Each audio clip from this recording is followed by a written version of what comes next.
Շնորհակալություն, պարոն Մկրտչյան, դուք նշեցիք, որ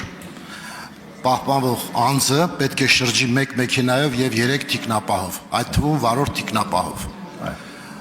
Մենք իրականության մեջ հաճախ տեսնում ենք 2 մեքենա, բայց հնարավոր է, որ երկրորդ մեքենայում լինեն տվյալ անձի ընկերները։ Եվ երբ մենք ցանկանում ենք, ասենք ոստիկանությունը ցանկանում է, որպեսզի այս հոդվածը կիրառի, այսօրեն կիրառի, քաղաքացին նշում է, որ երկրորդ մեքենան թիկնապահներ չեն, իր ընկերներն են։ Մենք ինչպես ենք զանազանելու կամ ինչպես ենք կիրառելու նախագիծը, եթե դա շատ դժվար է լինելու զանազանել, որովհետև իրապես կարող են լինել թիկնապահներ, բայց ներկայանալ որպես գործընկերներ։ Այս տարբերությունը ինչպես են կարողանալու օրենքով այս նախագծով տարբերակել։ Շնորհակալ եմ, պարոն Բագրատյան, նախագիծը ըստ էության վերաբերվում է բացառապես պահնորդական գործունեության իրականացման շրջանակին եւ այդ շրջանակներում պահնորդների քանակին։ Իհարկե մենք չենք բացառում, որ ուղղակի կարող են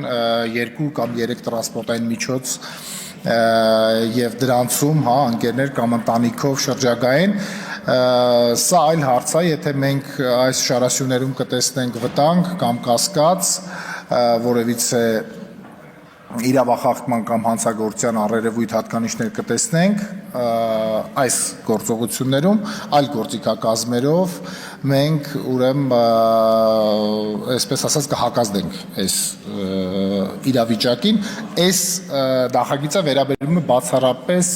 մասնավոր պահնորդական գործունեության շրջանակում իրականացված եւ այսպես ասած ուղեկցող տրանսպորտային միջոցի արգելքին։ Արձագանք։ Շնորհակալություն, ես հենց նկատի ունեմ մասնավոր պահնորդական առաքելություն իրականացնելը։ Այդ դեպքում նորից եմ ասում, որ 2 մեքենայով են, 3 մեքենայով են, ինչպես ենք տարբերակելու։ Մասնավորապես հաճախ քաղաքացիների շրջանում տարածված խոսույթ է, որ այսինչ գործարարին եւ նրան ուղեկցող անձանց պարկեցրել են գետնին։ Ես ուզում եմ հասկանալ, պետք է սկզբից ստուգել, տեսնել դա իրականություն է, թե ոչ, թե պետք է պարկեցնել, որ ստուգել, թե սա իրականություն է, թե ոչ, որովհետև այդպես կարծես թե մենք որոշակի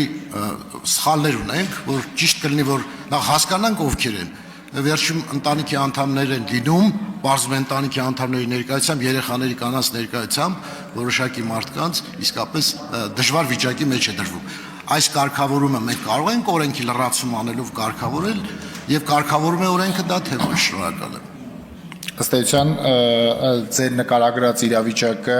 մի փոքր դուրս է օրենքի կարգավորման առարկայից, ինչ վերաբերվում է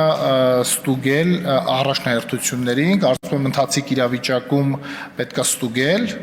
բայց որոշ օպերատիվ իրավիճակներում հնարավոր է նաև ավելի կոշտ գործողություններ լինեն։ Ըստ անհրաժեշտության։